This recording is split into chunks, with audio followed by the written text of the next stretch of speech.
Hello, my name is Emma Callaghan and I am a Senior Domestic and Family Violence Practitioner at the Centre Against Domestic Abuse in Moreton Bay, Queensland. I've worked in the sector for 5 years, predominantly supporting women and children who are at immediate or high risk of violence or lethality. I would like to note that throughout this presentation, I will use the term domestic and family violence rather than family violence, as per the terminology used in Queensland where I practice.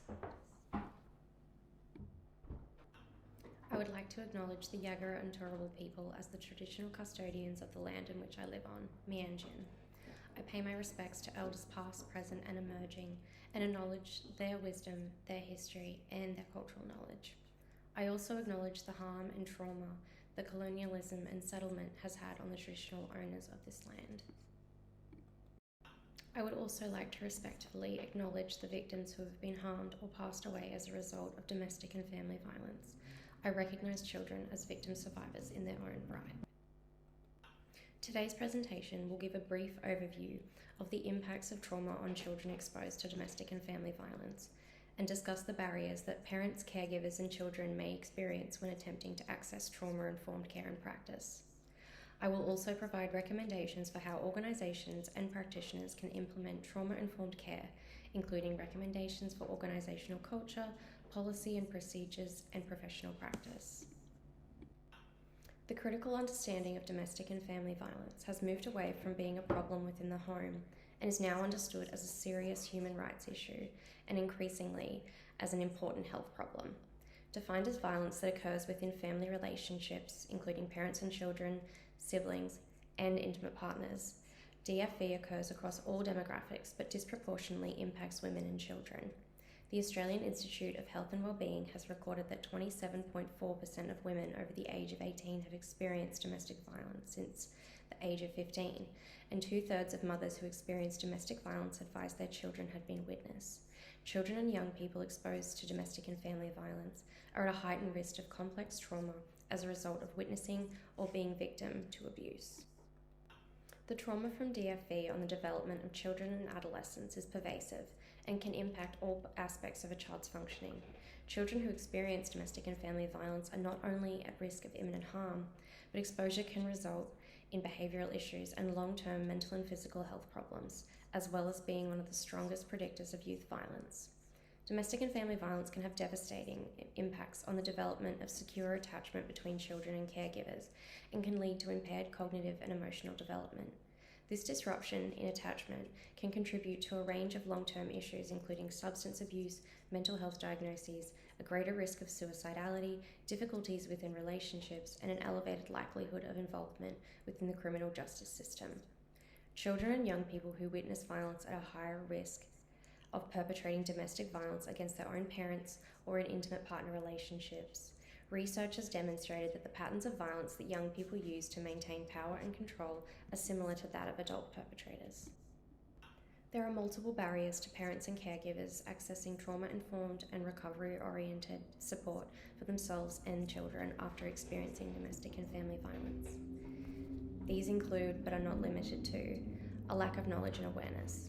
Domestic and family violence frequently occurs behind closed doors, and for many victim survivors, they may not be aware that controlling and coercive behaviours are identified as abuse. Individuals have advised that they may not understand terminology used by practitioners, may be unable to access urgent supports due to long wait lists, or be unable to attend appointments due to a lack of time or support. Social preconceptions, particularly towards women, create additional barriers for accessing trauma-informed care.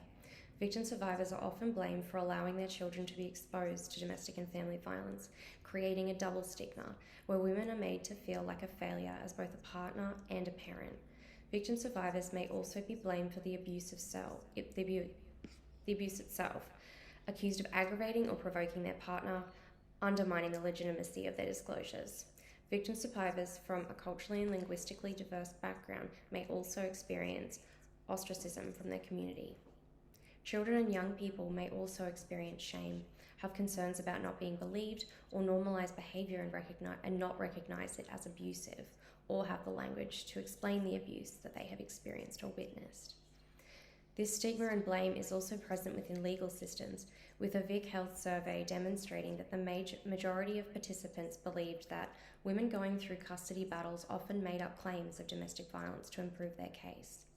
An analysis on family court judgments in Australia showed that there was more focus on children being deprived of contact from fathers rather than the impact of exposure to violence, which further exposes the children to harm. There is also the risk of disclosure. Disclosing domestic and family violence to services or police may also put children and parents at greater risk of retribution from perpetrators, with separation and post-separation statistically being one of the most dangerous times for a victim survivor and their children. If a perpetrator feels as though they are losing control, they may attempt to punish the victim survivor or the children for attempting to separate, with statistics indicating that 65% of women killed by an intimate partner between 2000 and 2014 had separated within 3 months of the homicide. These are only a few of the barriers that women and children exposed to violence can experience when trying to find supports. And in order to break down these barriers, organisations must adhere to trauma-informed principles to guide their practice. Firstly, from an organisational perspective, it is the responsibility of the organisation to cultivate an environment and organisational culture where both clients and staff feel safe, and this can be implemented by using the core trauma-informed principles of safety, trust, collaboration, empowerment, and cultural responsiveness. Organisational change requires ongoing maintenance and review to support this effective implementation. In order to foster a workplace where safety and individuality are celebrated, the following should be implemented. Hiring identified workers or liaison officers can assist in supporting clients and building rapport, and also gives the identified worker an opportunity to utilise lived experience in their practice, recognising that they may have a knowledge and understanding that others may not. It's important to consider participants as embedded within their cultural context, which shapes how a person experiences, perceives, and eventually heals from trauma. And identified workers can bridge this gap.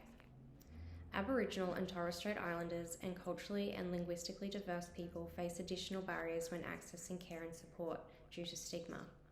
And LGBTQIA+ individuals experience disproportionate rates of trauma and stress, and are at a greater risk of experiencing violence and victimization compared to cisgender and heterosexual individuals. Participants who identify with a particular cultural group should be given a choice if they would like to access these identified supports. It should never be assumed in order to position individuals as the experts in their own lives and support their autonomy. This also extends to sharing the responsibility of program and service design.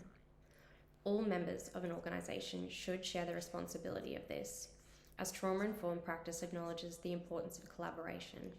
Staff should be given the opportunity to provide input on program and service design and feel comfortable in sharing constructive feedback. Trauma-informed and recovery-oriented practice should also extend to policy and procedure. Within an organisation, there needs to be protocols that promote client choice and autonomy, with flexible strength-based planning that avoids re-traumatization and upholds anti-oppressive principles. To do this, there needs to be clear guidelines and around information sharing and confidentiality for clients in order to both uphold the trust of clients and stakeholders and strengthen relationships.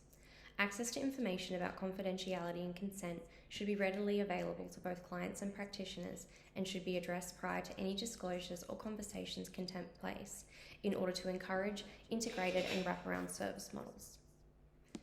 There should also be clear policies in place around discrimination and bullying of both staff and clients. Additions to the Sex Discrimination Act 1984 highlight the duty of organisations to eliminate behaviours including sexual harassment, gender discrimination, and victimisation. An organisation should ensure a trauma-informed approach to the support of all involved in complaints and disclosures, including a commitment to safety, confidentiality, and compassion. As well as bullying and discrimination, organisations should have policy and procedures in place for practitioners impacted by vicarious trauma and burnout. Organisations that work with trauma need to have a clear understanding of the impacts of vicarious trauma on staff, A secondary traumatic stress can impact practitioners, creating a greater risk of experiencing symptoms that mimic PTSD or post-traumatic stress syndrome. Symptoms can include re-experiencing personal trauma, avoidant reactions to trauma, and disruptions in the confidence, personal safety, and trust of practitioners.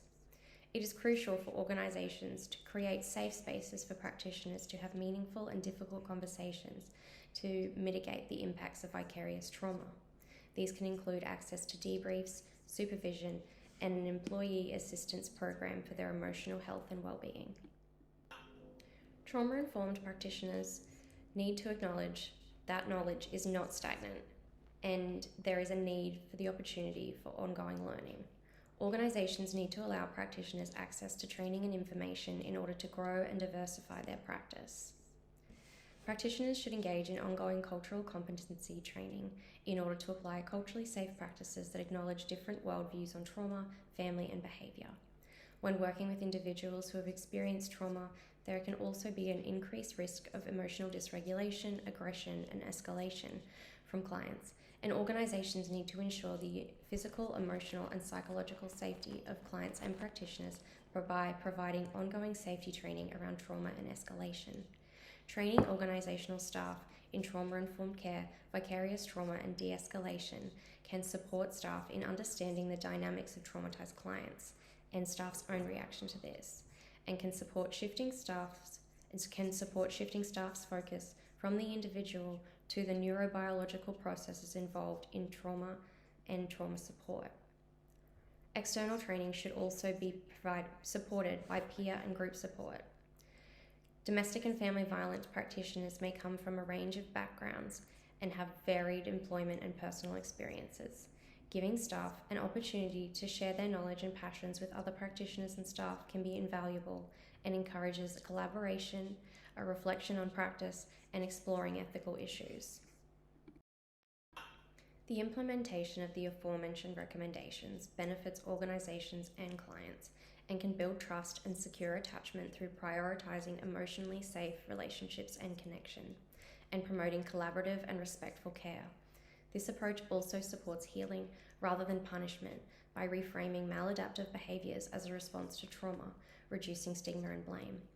Improvements to service engagement can reduce re-traumatisation and support recovery rather than future systems involvement. Being exposed to domestic and family violence can deeply impact a young person's emotional development, attachment, and behaviour, and can lead to complex trauma and intergenerational patterns of harm.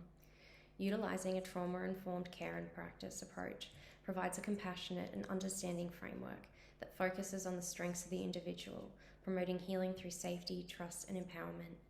In order for individuals to access trauma-informed care, organisations and practitioners must ensure that the organisational culture, policy, and professional practice aligns with the principles of trauma-informed care and practice and recovery-oriented approaches. The implementation of trauma-informed care and practice can enhance engagement and foster the long-term recovery and well-being of children, young peoples, and families, and provide a safe, supportive environment for staff.